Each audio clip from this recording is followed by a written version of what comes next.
Today, we are going to start with a discussion of Chapter 9 in Love with the World by Mingyur Rinpoche. The title of this chapter is Emptiness, not Nothingness. And this, of course, is a big misunderstanding. We'll get into that in a little while. Right now, he starts by talking about the gap meaning that space between the end of one thing and the beginning of another. So he has an extensive quote here. Well, actually, it's not that extensive, and it's on page 75. The quote is, "What we call the gap refers to a fleeting moment of naked awareness, a split-second opening that introduces us to our original mind and provides a taste of freedom from confusion." So it's, as he says, just a split second. And it exists between thoughts, between emotions. He talks about the 6 realms as being psychological realms that we kind of inhabit during our daily life. And he says it exists between going from one realm to another. And just to review here just a little bit, the realms are emotional or psychological states. That one realm is the hell realm, and when we are overcome with anger, we're in it. Another realm is greed, being overcome with greed. Another one is being overcome with apathy, indifference, not seeing anything really beyond what's right in front of us, and not caring. Denial would be another way. Jealousy is another realm. And then there is arrogance. And if we really pay attention to what thoughts we are having, how we feel, our moods, and so forth, that we can go from one emotion to another very, very quickly. But there's always a gap. He talks about being on an escalator at a very fancy store. And at the top floor was a luxury dining room. I think this was in Indonesia. And at the bottom floor, which was below the ground floor, was where the mechanicals were. And he described the top floor with the luxury restaurant as being the God realm, the realm of pride, and the mechanicals as being the hell realm, where it was noisy and probably a lot of stuff going on and not particularly pleasant. When I say stuff, I mean mechanical stuff. Fans blowing, motors whirring, and it's not set up for the public to be there. So it's not particularly a pleasant place. And he then talks about on an escalator, unlike an elevator, on an escalator, you go up one floor at a time. And when you get to the next floor, you have to get off the escalator and walk to the next one to go to the next floor.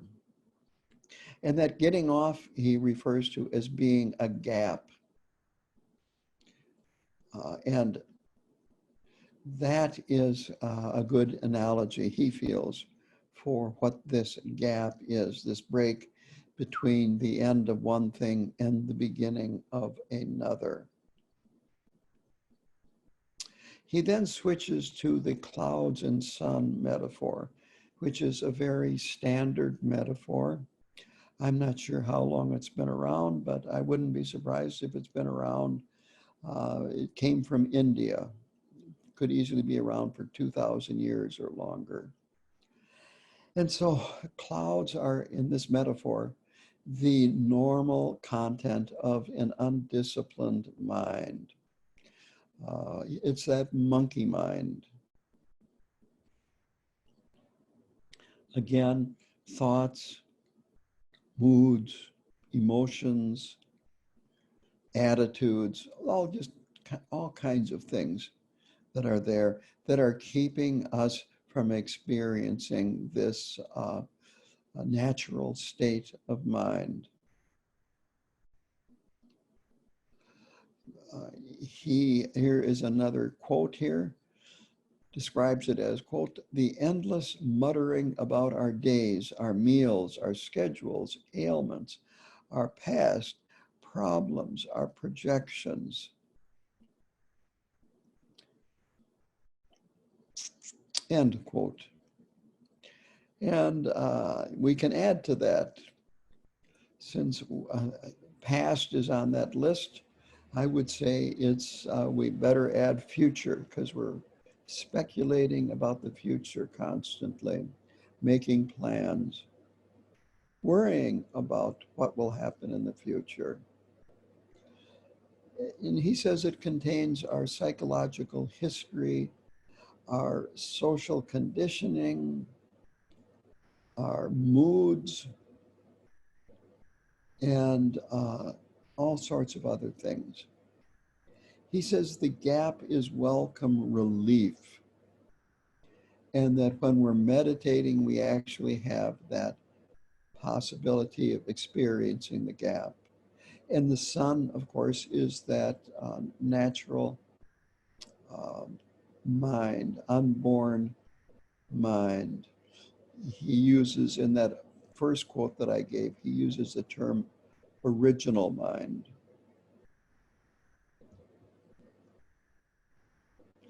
Naked awareness, many, many, many different names for this, but it is always there. And when we can let go of the clouds, the thoughts, and so forth, you can experience the gap. When we're doing meditation practice of following the breath, the gap is easiest to recognize between the break between the out-breath, the end of the out-breath, and the beginning of the in-breath. So there's another gap. Basically, what he is saying is gaps are constantly happening. We just don't recognize them. Then he says that the gap is another word for bardo. And gap means the interval, the between.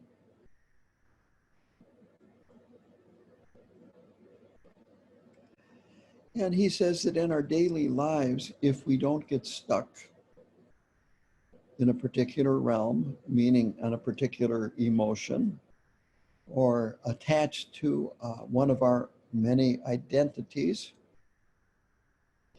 that we can respond to the moment and appreciate impermanence. Quote, we create an internal atmosphere that is conducive to recognizing gaps. This is on page 75. And it's a feeling of spaciousness. This gap, experiencing the gap, is a feeling of spaciousness.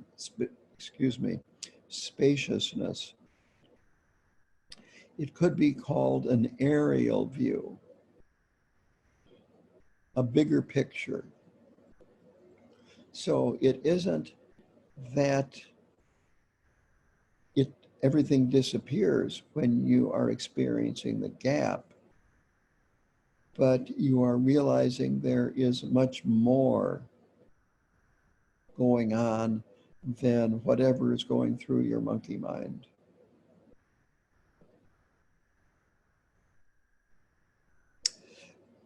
So he says that the ego resists this freedom from confusion, that it wants control, it wants certainty.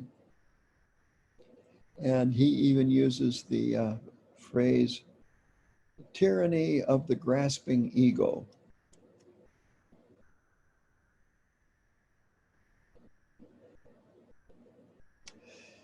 So at this point, he says that he checked into the dormitory in the train station, that he felt it was useless to be at war with himself by staying on the floor for free. And this quote, I think, is, again, just a wonderful quote. It's on 77. I cannot change overnight. That's okay. So he's accepting his limitations.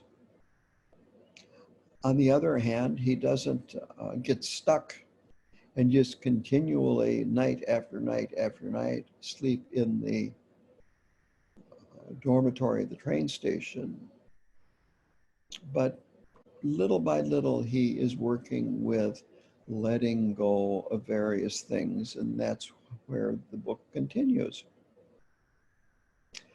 In the dorm, then, he starts investigating his mind and his reactions of what's been going on since he left his monastery. Especially, he felt extremely embarrassed in the train station there with the lowest fare of passengers on the train. So he says, quote, I want to know everything I could about this embarrassment.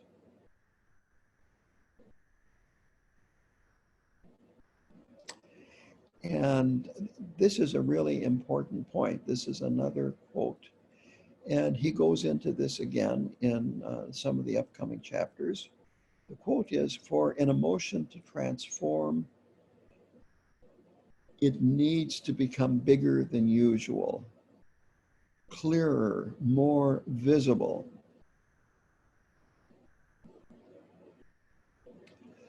So now this embarrassment has gotten bigger than usual, and as a result, he's able to see it more clearly. And so this is the time to look within. And this is, again, very, very good advice for all of us, that if you can't do this during the rising of an emotion, and it's very difficult, it's excellent to kind of do a post-mortem afterwards and look into it. When did it arise? What did it feel like? How did it change? And on and on and on. Lots of different points of inquiry. In this case, the question he is asking is, who's experiencing the embarrassment?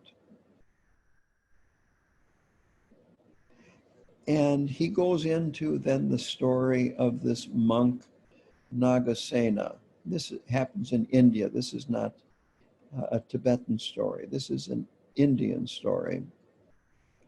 And Nagasena, the monk, meets the king Menander. And the king asks him, well, who are you? And Nagasena says, quote, it is only a name, a denotation, a matter of conventional usage. There is no individual person to be found here. He's basically saying that Nagasena is a fabrication. So Mingyur Rinpoche goes through this contemplation himself. His goal is to disidentify with his titles, his name, his robes, and again, connect with this unconditioned mind the mind that is experienced in the gap. So he did a contemplation about the physical parts of the body. And it was like, well, am I my hand? Am I my arm? Am I my head, my eyes, and so forth? Going through all the different parts of the body. You could even go into bones, muscles, tendons, various organs, heart, lung, brain, and so on down the line, skin, hair. And the idea is that by doing this, if you do it correctly, you gradually realize that these are just parts and that our body is made out of parts. It's not solid. So then he goes into mental states, feelings, perceptions, impulses, states of consciousness. And again, looking for himself. Where is Mingyur Rinpoche? And he can't find anything permanent. He finds things that are just constantly changing.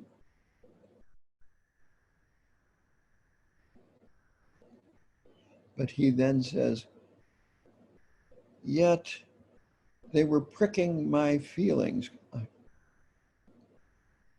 Well, this is a contemplation on emptiness. So this is how we're really getting into emptiness here.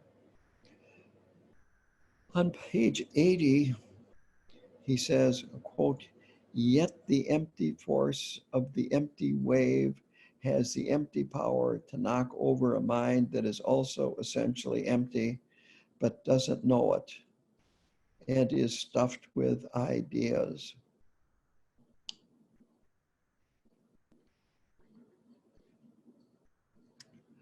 So this is where he's going with this contemplation. Intellectually, he knows he is empty. Yet, as he says, that he's still embarrassed, that Mingyur Rinpoche, that identity, is embarrassed. So he goes on to say, without a story, there is no problem, that it is how we relate to the emotion that creates the problem. And if we see ourself and outer phenomena as solid, independent, lasting, lots of problems.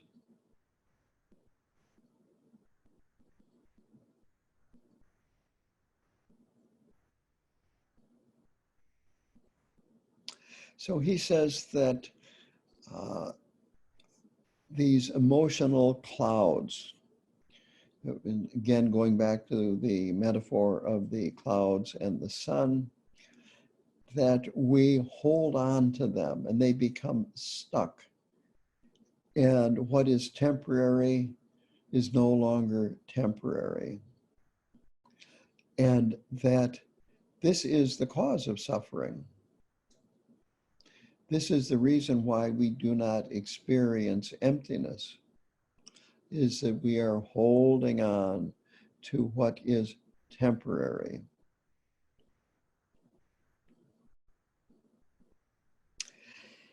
He then goes on to say the cause of suffering is substituting reality as it is for what we wish it to be. That this is where suffering comes, is we can't accept reality as it is. And that reality as it is impermanence, it's uncertainty. And of course, he says the cure for this problem, the cure for suffering, is the path.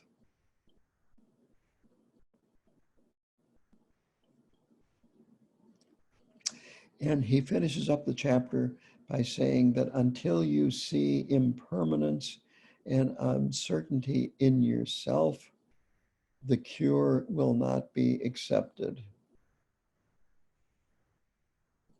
So that finishes chapter 9. Now I'm going on to chapter 10, which is titled, If You See Something, Say Something. So he has spent the night in the dormitory doing that contemplation and sleeping as well.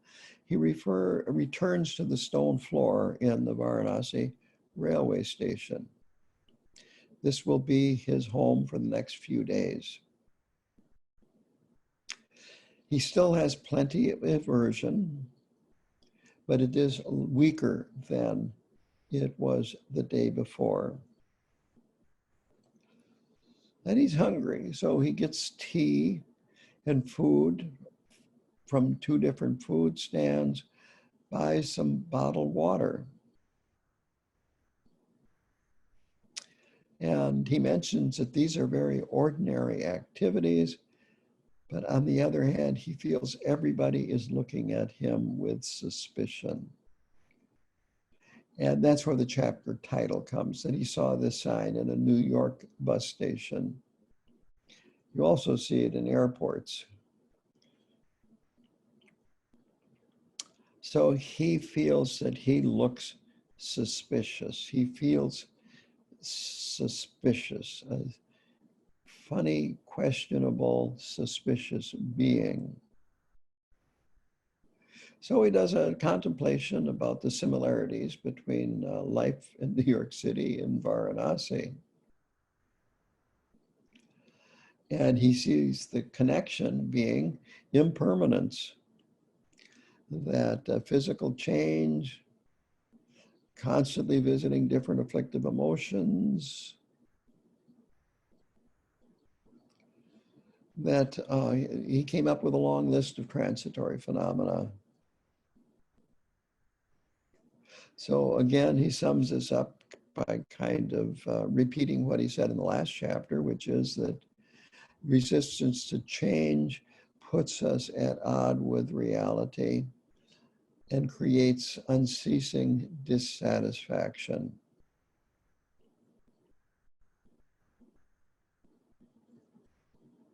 He says he still can't see his companions on the floor as having equal Buddha nature to him. That he still has this feeling of being different and, of course, superior. So there's a family that is sitting next to him, and he talks with them, and he invites them to a meal that he will pay for. And they had brought their own food, and even it sounded like a small stove to cook it on. But they went with him, they enjoyed it. He returns, and then he observes his mind as it continues to move through, as his words, a revolving door. The revolving door of tranquility, aversion, dislike, and then judgment. And then he said, finally, the PA announcements of the trains became the dominant agent of distress.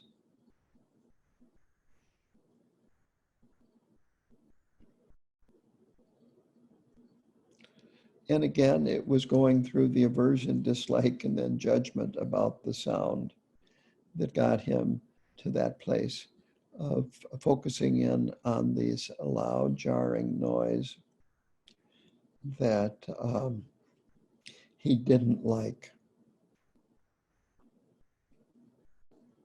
He does some meditation, and then he starts with a calm mind contemplating the question, where had my irritation started?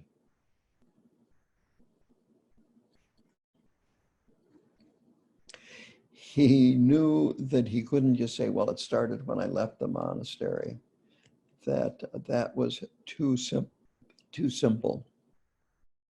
He realized it came in part from giving up the familiar lifestyle, his titles, his identities.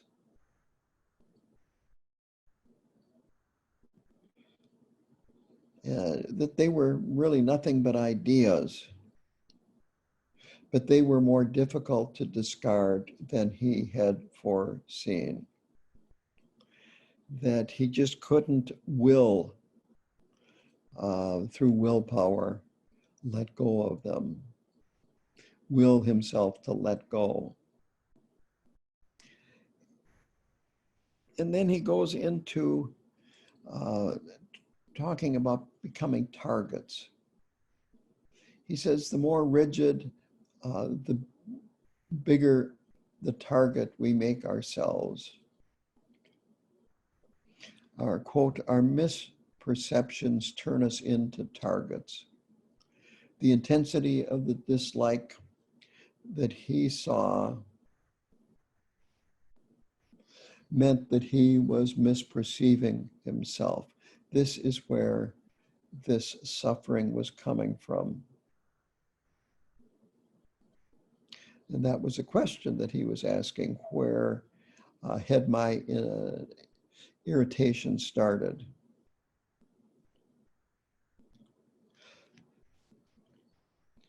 So the conclusion was that he was misperceiving himself. He looks, again, examining himself over time, how he had become subtly, unknowingly more rigid as he engaged in his teaching career.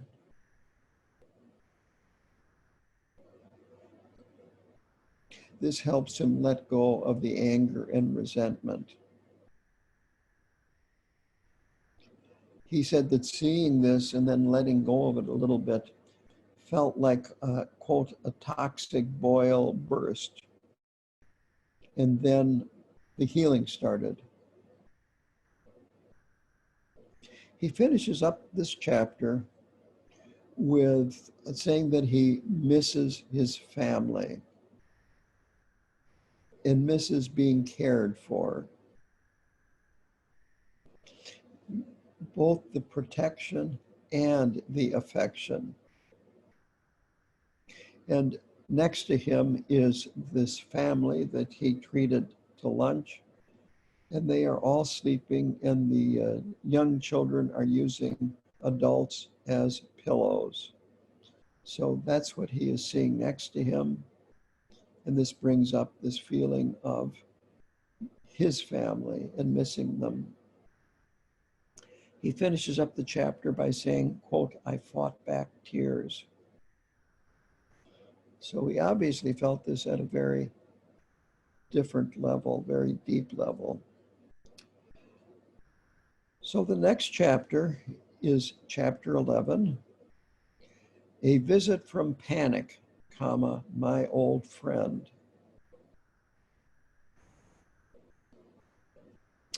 In this chapter, he investigates why he is so embarrassed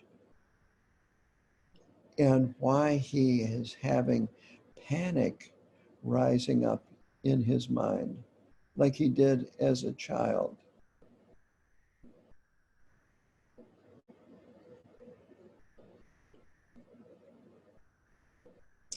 So behind it all is the question, who is embarrassed? Who is panicking?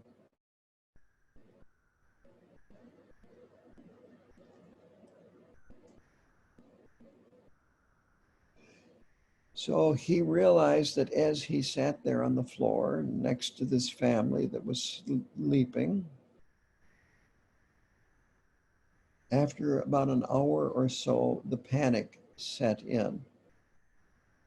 And he said it was actually worse than it had been when he was a child. Even before he did this retreat, when he would teach publicly in his books, would talk about the panic attacks that he had as a child, and he talked about having conquered it. And obviously he hadn't, because now in this Varanasi train station, it arose very, very strongly, as he said, worse than as a child. So he does a review of his panic attacks as a child and what he had learned. One of the things that he says is a quote from Tai Situ Rinpoche. The quote is, "When the affliction of negative emotions is blazing like fire, then wisdom also is blazing like fire." End quote. That's on page 90.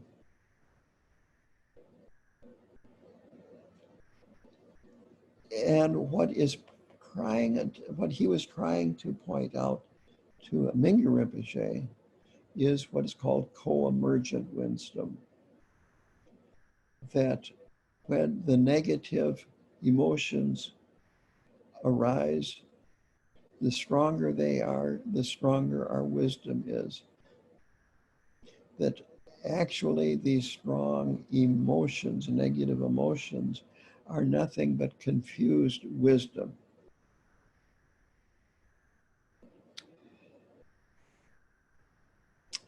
So Mingyur Rinpoche says that as a child, I misunderstood what he meant.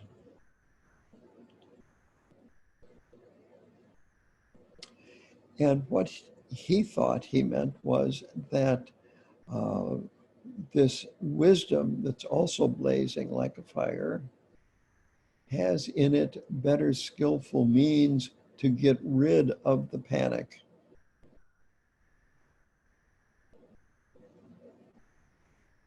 And actually getting rid of the panic, or wanting to get rid of the panic, is a big part of the problem. What Tai Situ Rinpoche meant is, as I said earlier, that wisdom and panic coexist. They're co-emergent wisdom. They're not separate. Well, eventually, Mingyur Rinpoche does a 3-year retreat, and he's actually quite young when he enters retreat. I believe he's 13 years old. And the panic arose in the 3-year retreat. So eventually he decided to spend 3 days alone in his room, watching his mind and trying to understand this panic. What he discovered was how impermanent everything was that goes through his mind. The same thing with sense perceptions. They come and they go, they change. They're not solid.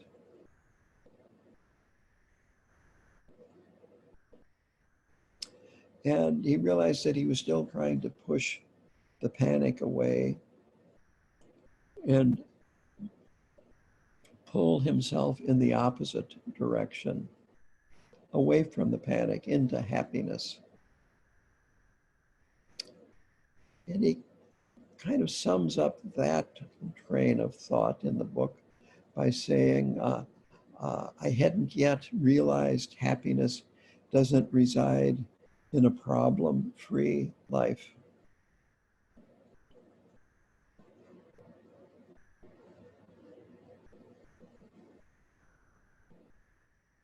So as he's going through this contemplation and remembering and recalling, he does realize that impermanence, he brings back, you might say, his recall of impermanence. And then also his panic attack decreases in intensity. And at this point, then he does a close self-examination of what happened. And in his words, the rock, meaning the panic attack, turned into shaving cream. That it dramatically changed in terms of his perception, his reaction to it, and so forth, from being very solid to being very insubstantial. By going back over his reactions, his thoughts, his emotions, and everything, he realized that he could see where shifts of perception increased it and where they decreased it. And he then realized that he needed to, quote, reaffirm impermanence in every way I could.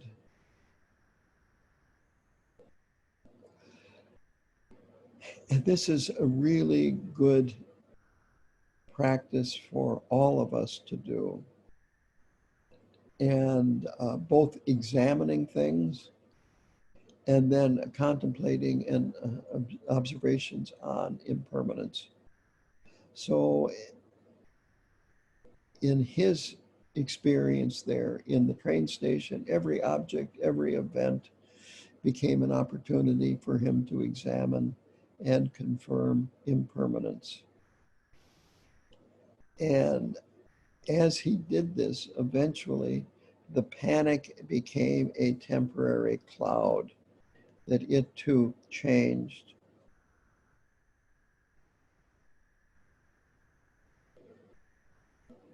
He realized that the panic came from his childhood,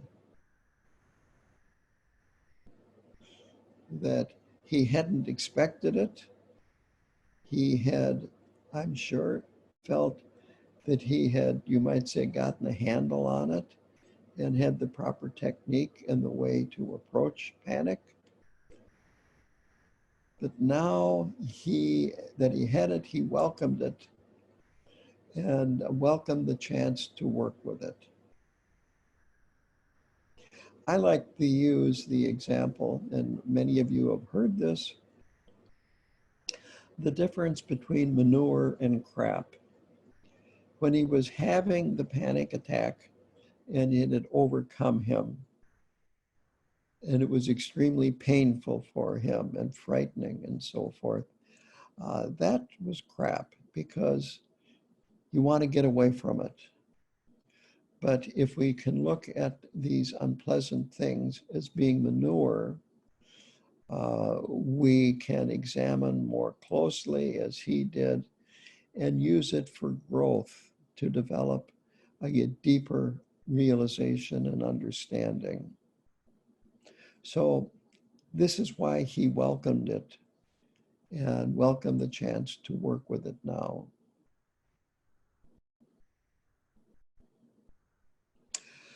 Well, now it's evening, and he decided that he had done the best he could, but it's better for him to go up to the dorm and spend the night in the dorm again. No point in being at war with himself.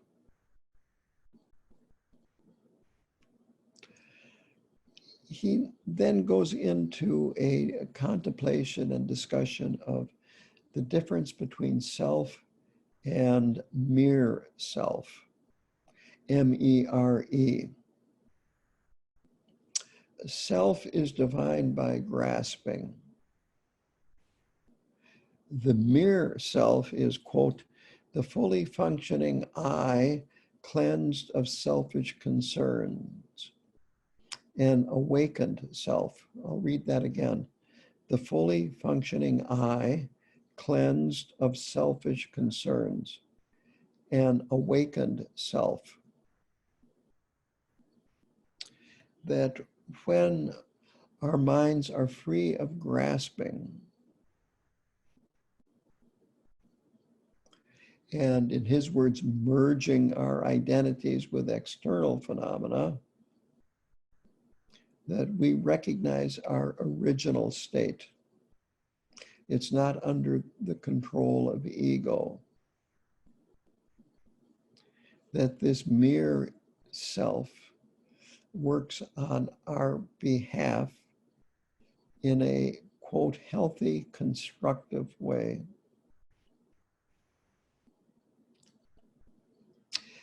And he uses the analogy of a grass rope versus an ash rope. And these ropes are made to burn.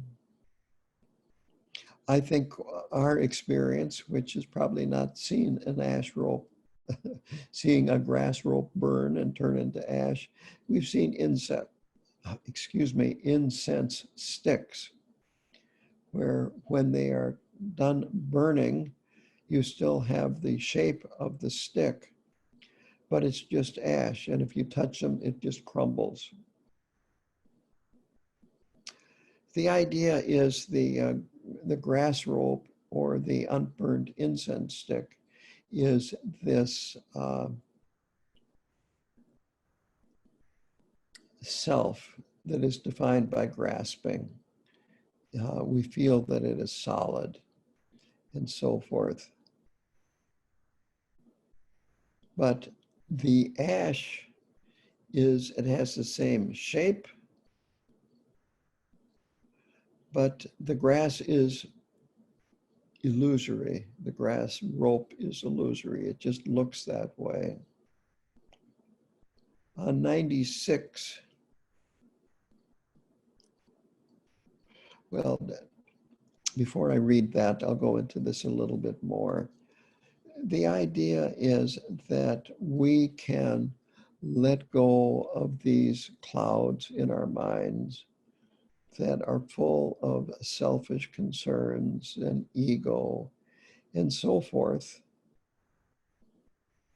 and become this mere self, which is healthy, constructive. It works on our behalf as well as the behalf of others. So he finishes up the chapter with this quote: "Being alive without waking up to the truth of emptiness is like joining the walking dead."